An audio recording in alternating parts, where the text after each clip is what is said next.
Hello, we are going to work on acrylics today with this easy and beautiful to make face painting. I am using a size A3 paper with 160 GSM strength.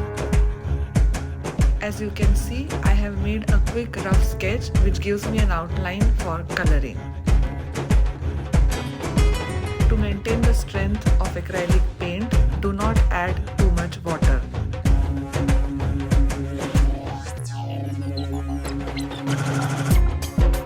Try to place contrasting layers to have the desired effect.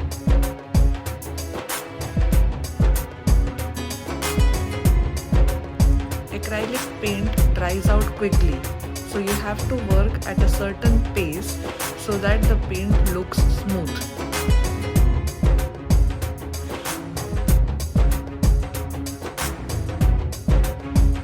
I am using a 0-point brush here to work around the multitude of layers.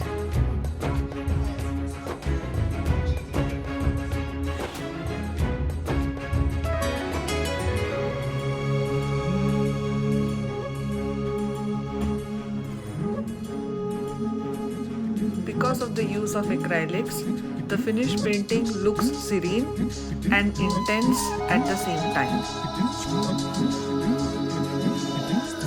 Thanks for watching. If you like my work, please do share and subscribe.